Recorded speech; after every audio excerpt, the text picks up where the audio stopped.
Hello and welcome back to another Rush Duel Links video. Today we're going to be taking a look at the new Rush Duel leaks. We had some new skills leaked that do kind of hint at specific cards we might be getting in the near future with the release of Asana and the presumed mini box that we will get alongside her. I might sound a little bit weird, and that's just because I am still a little bit sick, so you have to put up with that for this video. Sorry in advance. So the first skill we're going to take a look at is BUSTER BLADER skill. So BUSTER BLADER is an interesting one. We did originally have BUSTER BLADER release as a standalone card, but in the Go Rush era, we did see some other BUSTER BLADER support cards get released to turn it into kind of a mini archetype. So the BUSTER BLADER skill does actually look pretty good. This skill can be used if you have at least 5 warrior type monsters in your deck with 2300 or 2600 attack, and if those are the only monsters with 1300 or more attack in your deck. So this restriction is, probably fine. We can't run anything that's 1300 or more attack in our deck, which does kind of suck, right? That means we can't have 1500 beaters. There are a couple of other cards we'll be able to use, so for example, we'll be able to use the Aqua engine, but overall this isn't that bad of a restriction. Now what's interesting is we're only allowed to use 2300 attack or 2600 attack monsters. So first off, the obvious is BUSTER BLADER. Obviously, we're going to be playing this card, we're going to have access to this card in some way, whether or not this is a bundle, or whether this is just a card that everyone gets given, is up for debate, but BUSTER BLADER itself is an okay monster, right? 2600 attack, 2300 defense, gains attack equal to the number of dragon-type monsters on your opponent's field and in their graveyard times 500, so this guy can get relatively big against specifically a dragon deck. But another card we would expect to get is going to be the legendary swordsman BUSTER BLADER. So this is a non-legend version of BUSTER BLADER. Its effect is that its name becomes BUSTER BLADER while in the graveyard, and the most interesting thing about this card is this is a main deck non-legend monster that has more than 2500 attack. This is one of the only 2 cards that I know of that do actually have this stat line, the other one being Guilford the Legend, but that card does specifically mention equip spells in its effect text, and because of that I do not think we'll be getting it anytime soon until equip spells do come out in the game, which in the anime was a big deal. It was almost as big of a release as like maximums or fusions, so I think they will do a similar thing and make them quite a big deal when they do come in dueling. But BUSTER BLADER's effect, this card cannot attack directly, so that does kind of suck, but because as a warrior we can just give it piercing using Piercing Samurai, so it's not the end of it. This card gains attack equal to the number of face-up dragon-type monsters on your opponent's field times 500. So we don't gain attack equal to the number of dragons in our opponent's graveyard, just the ones they have on the field, but that's still fine. Now, the other attack stat that we're allowed is 2300 attack, so Gaia the Fierce Knight is going to be our go-to. If we only get our BUSTER BLADERs, that'll be 4 BUSTER BLADERs total, and then we'll have to have at least one more because we need to have 5, so Gaia would be our other boss monster. Obviously, Gaia is fine. It's got an okay defense stat in 2100, but it's not great. Another card they could release is another one of the Gaia bosses, and the one that would make sense to me is Swift Gaia the Fierce Knight. That is because the other Gaia boss monsters all have some sort of effect that require fusion summoning, and Konami typically do not release cards into the game that mention cards or mechanics that are not also available, so Swift Gaia would make the most sense to me. If this card is the only card in your hand, you can normal summon this card without a tribute, which is fine. It's not crazy. I don't think it would break the game. Being able to cheat this out for no tributes I think would be pretty much fine. So in my mind, it would make a lot of sense for this card to come out, especially because of the specific requirements saying that we have to run 23 or 2600 attack monsters. So another reason why I think we might get the legendary swordsman BUSTER BLADER is because its name is treated as BUSTER BLADER while in the graveyard. And specifically, the second part of our skill does say once per turn on turn 4 onward, you can also send 1 card from your hand to the graveyard to send 1 level 7 monster from your deck to the graveyard. So we need a reason to want to send level 7 monsters to the graveyard, and I think that reason is going to be the Witness of Dragon Destroyer. So this is a level 3 900 attack monster. During the turn that you have normal summon this card, we can send the top 2 cards of the deck to the graveyard and then add a BUSTER BLADER from our graveyard to our hand. But the logic is we could either send a regular BUSTER BLADER or our legendary swordsman BUSTER BLADER who is treated as BUSTER BLADER while in the graveyard. Then we can use the effect of our Witness of Dragon Destroyer to add it back from our graveyard to our hand. That does make sense to me. But what is the actual effect of this skill? We can change the type of face-up monsters on your opponent's field with 2300 or more attack to dragon type and make them lose 500 attack until the end of this turn. Now, the big thing here is that we're changing the face-up monsters on your opponent's field, not monster. So assuming this has been translated correctly or has been data mined correctly, what this means is we could make all of our opponent's monsters become dragons, then weaken all of those monsters by 500 attack, and then our Buster Bladers would gain 1500 attack. So going under the assumption this is correct, we could effectively gain 1500, make our opponents lose 1500, and if we have multiple Buster Bladers, that would then compound and we would get to basically sort of OTK our opponent, which seems very, very strong. But even if we only use this on one monster, we're still able to boost our monster's attack to be relatively high. Let's say we have a 2600 and our opponent has just the one monster. We change it into a dragon, weaken it by 500, and then we'll gain 500 attack from our own effect. So we'll be at 31 and our opponents will lose 500. So if we just add that onto us instead, that basically counts as 36, which means we can easily attack over a 3500 attack monster, which is pretty good. I think this Buster Blader skill is very, very good. My initial impression is this is one of the better skills that we've had leaked, and I think Buster Blader could be a very, very strong deck going forward. Next up, we have our plant skill. So this skill can only be used if the only monsters with 1400 or more attack in your deck are plant types. So that's a relatively fair restriction. It's quite good, I think, so that still means we can use any 1300 and lower monsters in our deck, such as Esso, for example, if we want to use something like that. But the effect is that one level 7 Earth attribute plant type monster on your field gains 300 attack. Now, it was pointed out to me, this doesn't say until the end of the turn. Now, I don't know again if that is a mistranslation or it hasn't been data mined correctly, but if this is a permanent 300 boost, that could be very, very relevant. If that monster is a Trains the Shadow Flower Ninja, which we'll talk about in a little bit, that was special summoned this turn and it attacks a monster in defense position during this turn, inflict piercing damage to your opponent. So, a Trains has to be special summoned to gain this effect, and a Trains can special summon another copy of itself from the graveyard, but if we do special summon another copy, that copy goes back to the bottom of our deck at the end of the turn. So even if that 300 boost was permanent, if we do gain the piercing, the monster would then be gone anyway, so it wouldn't matter that that was permanent. But if we're not aiming to get that piercing, we just use it on a level 7 monster, presumably we could just permanently gain that attack boost, which is pretty good. Now obviously only going up to 26 is not fantastic, right? 26 is not a huge number, but it is enough to attack over 25s, but it's not actually big enough to attack over the Buster Bladers, so that might actually cause some problems going forward. But this skill is very important because any way we have to gain attack is obviously going to be very, very good, and any way that we have to gain piercing is going to be very, very good. So now we're going to go over a few of the plant monsters that we might actually see going forward to go along with this skill. And the first monster we want to talk about is Garland, the True Shadow Flower Ninja. So this is kind of the original plant boss monster. This is pretty good. It's level 8, so we wouldn't be able to use it with our skill, so we couldn't give this that attack boost. But 2500 attack is a decent stat. We can place one plant monster from our graveyard on the bottom of our deck to special summon a level 7 or lower plant type monster from our hand face up to our field. Notably, this could be our Trains, which means we could use it with this skill, gain that 300 attack, and then get that piercing. But we do place it on the bottom of our deck during the end phase, and this is quite a common theme with the plants, where they do like to send the monster they've cheated out back to the bottom of the deck. So I think this card could quite happily come out. It does support the skill, because we can use this to get out the Trains and get the boost on it, and that boost won't stick around because the monster will be going to the bottom of the deck. Overall, Garland is a pretty good card. The only issue is that you're guaranteeing that if we use this effect, we're losing a monster at the end of the turn, and not ending with 3 monsters on the field can be quite dire. Next up, we want to talk about Flower Fan Clematis. Now, this is a very, very recent addition. This is a Go Rush support card, so we're not really expecting to get this card. I think this card could come a little bit earlier. Maybe not the first plant wave, but this could easily come in a couple of sets' time, I do think. The 2500 attack, again, is a really good stat line. It's level 8, so again, we wouldn't be able to use this with our skill. But if our life points are equal to or higher than our opponent's life points during the turn that we normal summon this card, we can change this attack position card to face up defense position. Until the end of your opponent's next turn, while your life points are equal to or higher than your opponent's life points, this card cannot be destroyed by battle. Then if we have 3 or more monsters in our graveyard, we can special summon a plant monster from our graveyard face up to our field. There is a lot written on this card. Basically, we'll summon it out, change it to defense mode, and then it can't be killed by battle during that turn. This is especially good on turn 1 because that's when we can guarantee that our life points are going to be in a good spot. Then, if we do just happen to have 3 monsters in our graveyard, we can special summon a plant monster from our graveyard face up to our field.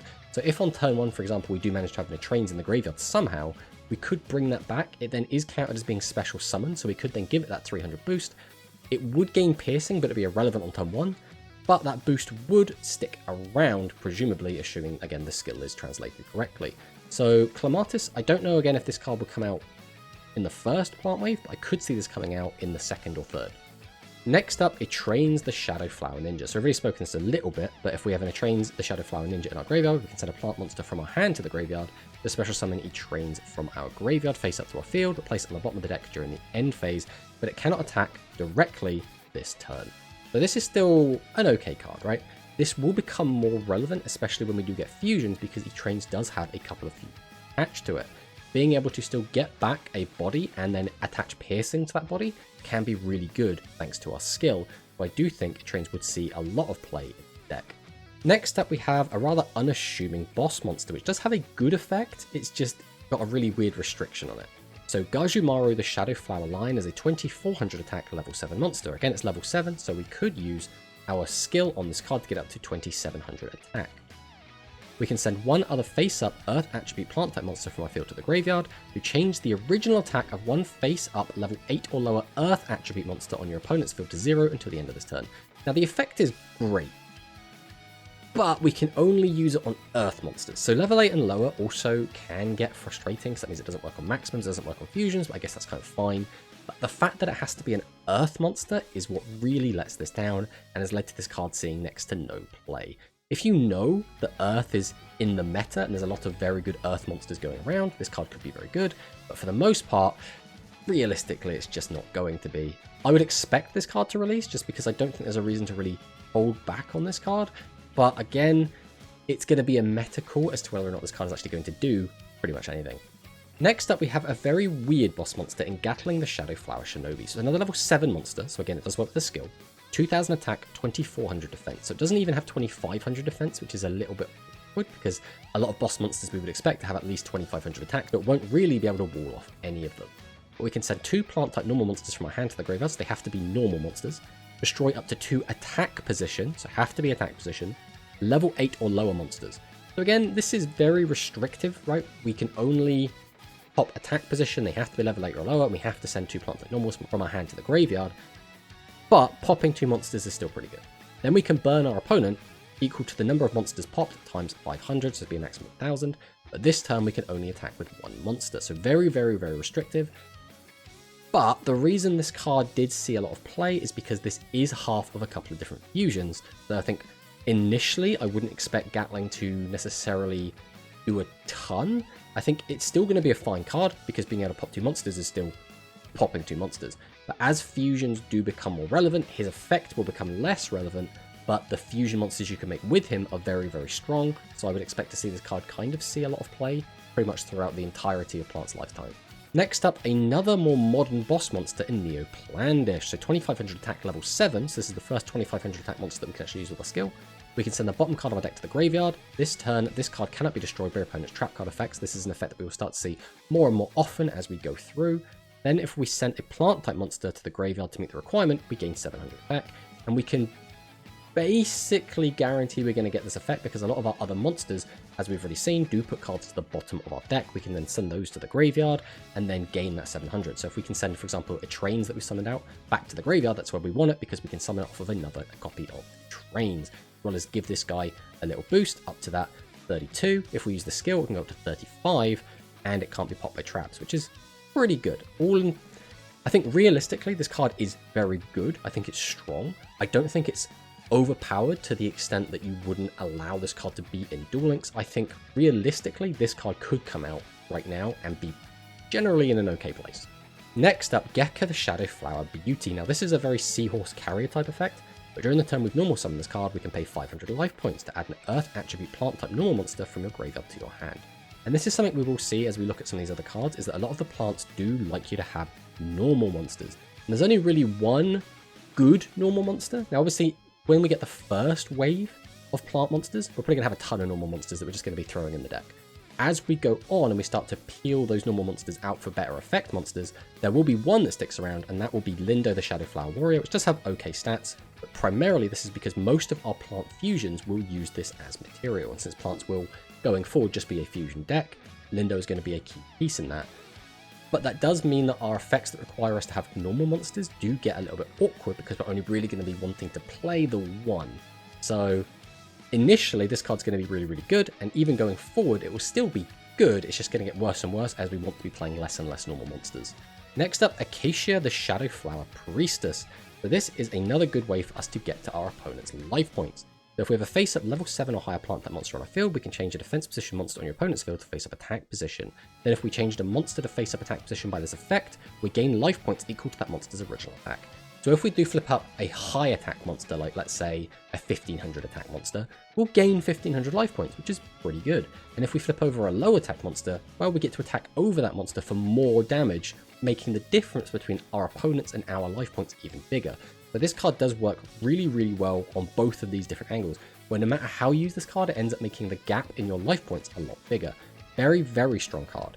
But because we do have our skill, which is going to give piercing to our trains, I wouldn't be surprised if we don't get instant access to Acacia, just because why else would we specifically get a skill that gives us piercing when we don't really need it, because we already have access to something like Acacia inside of our archetype.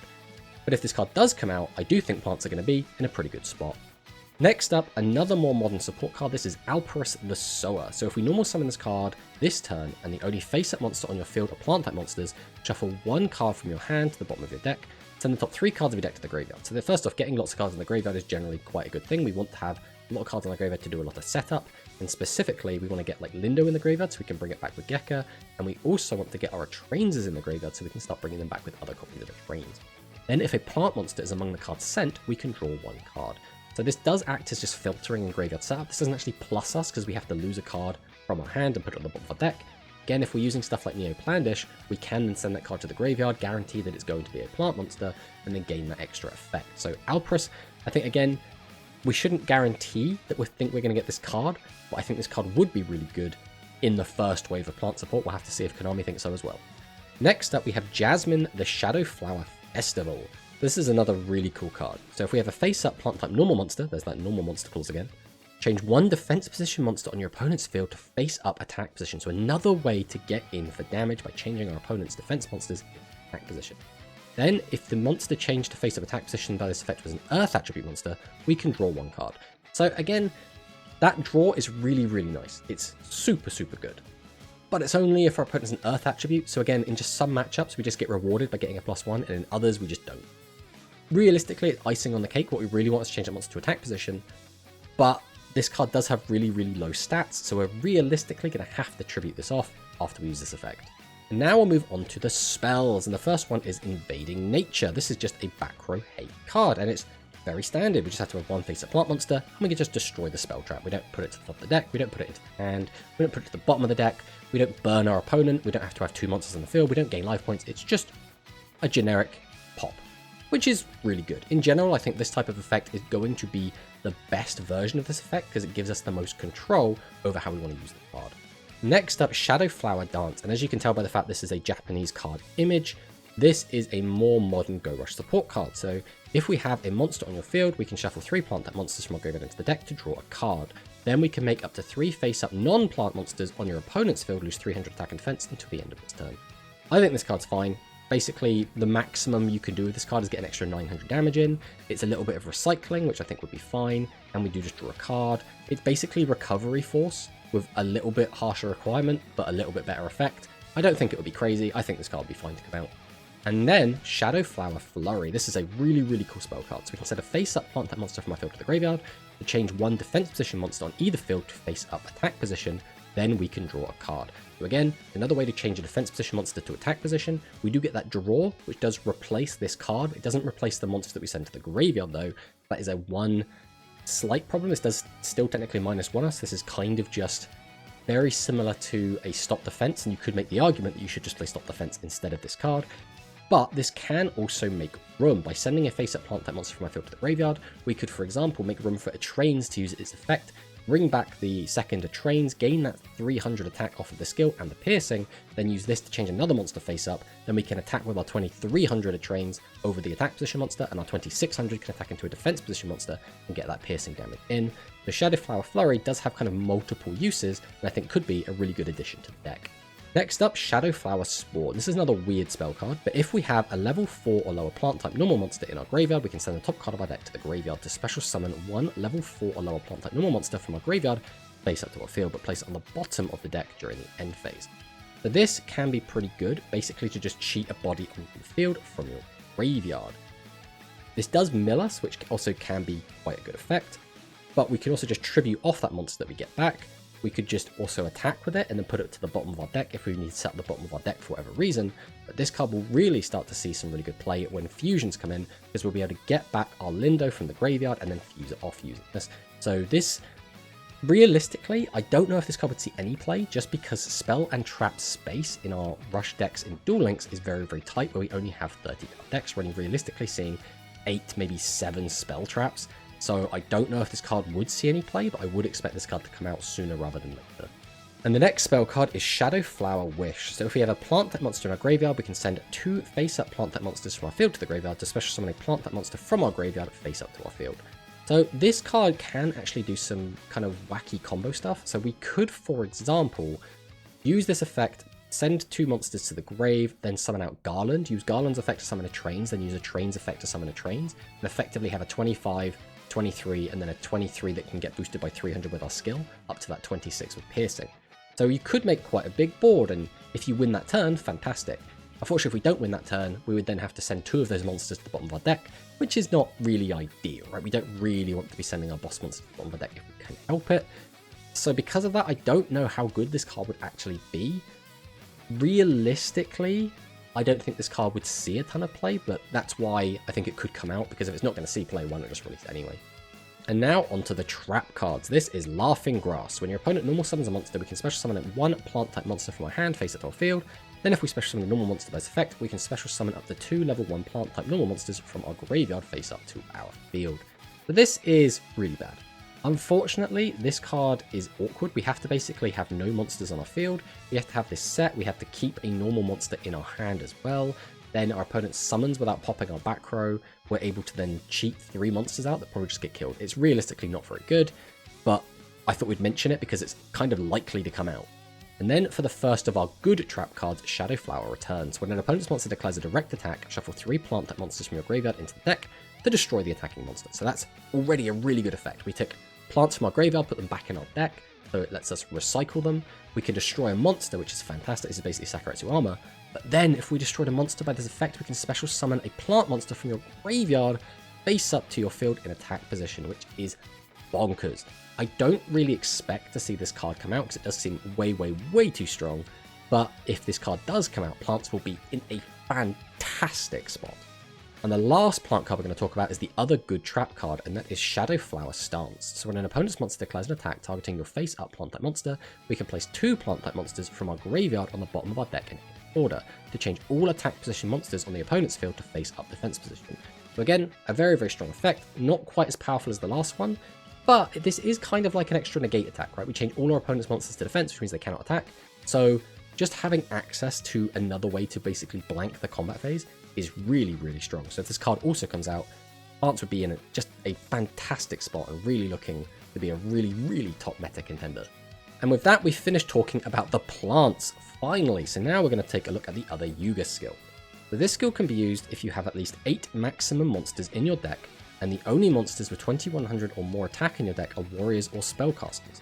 So this restriction is a bit weird. I'm not really sure why we're limiting ourselves to warriors and spellcasters.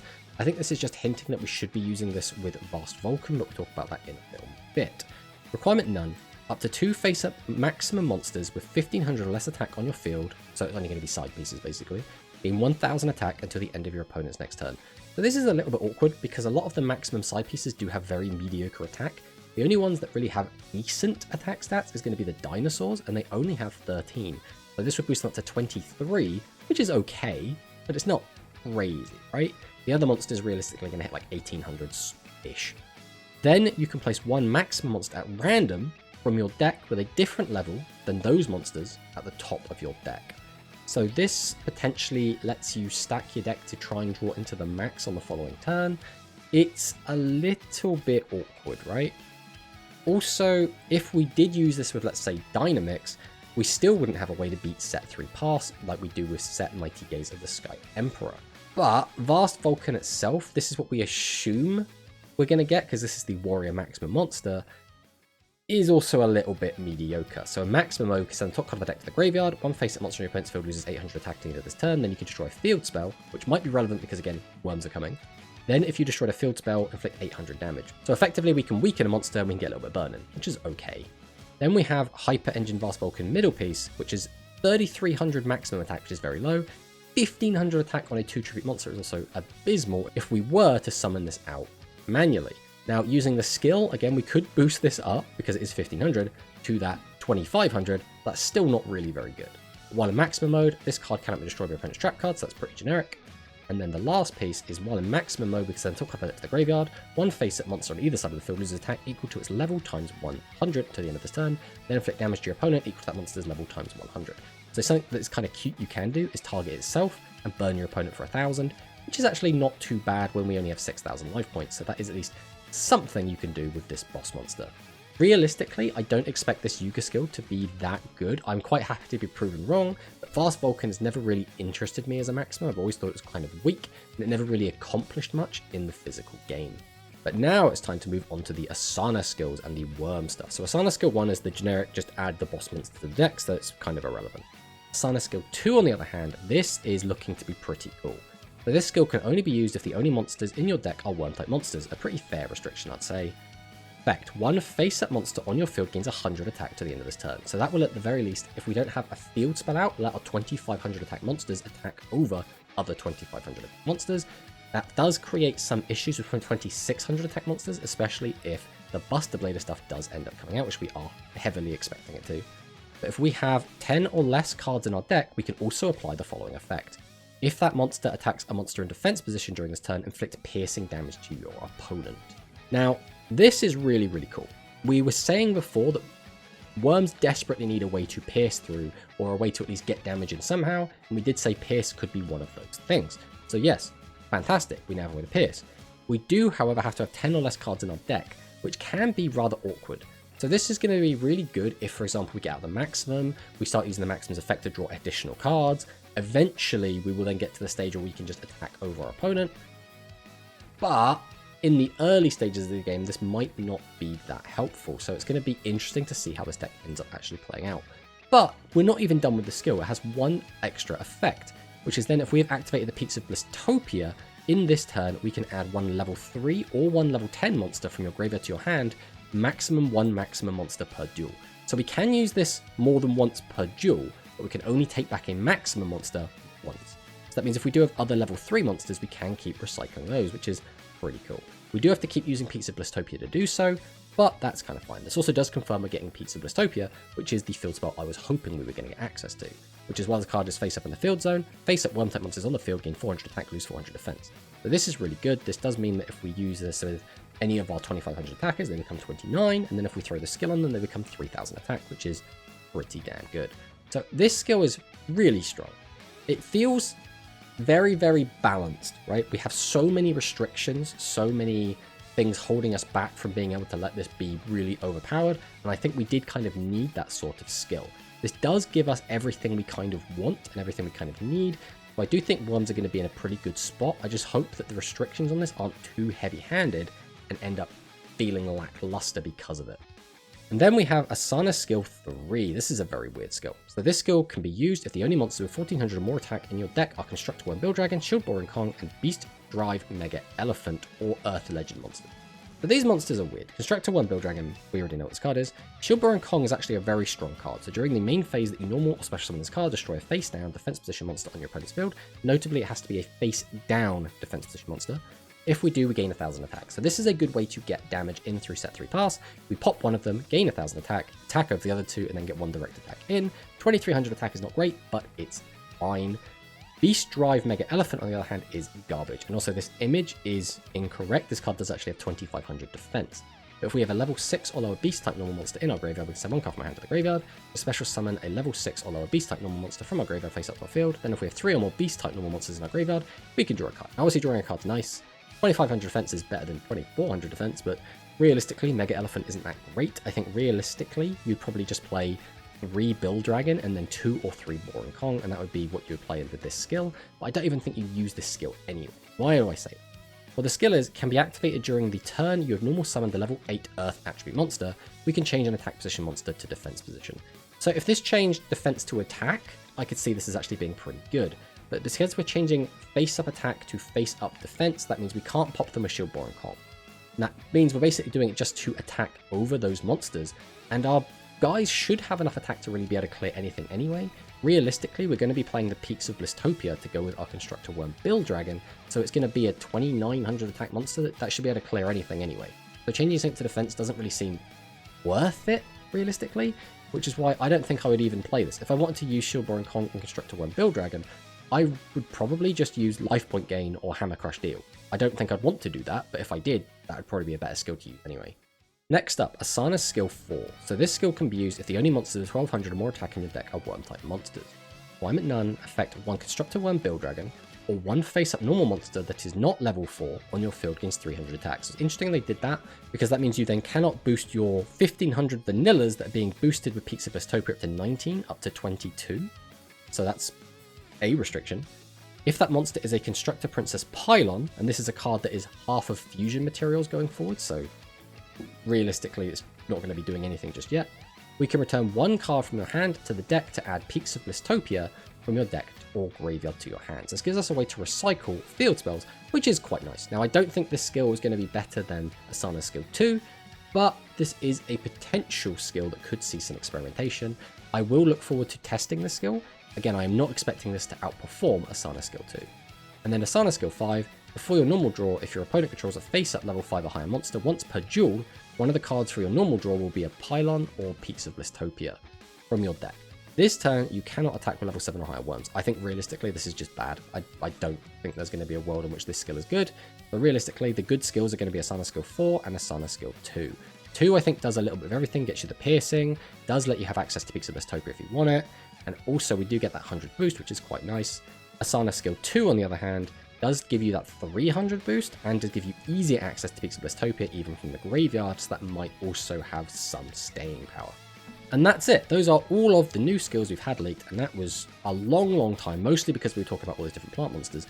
But my takeaway from this is the BUSTER BLADER skill does seem really strong.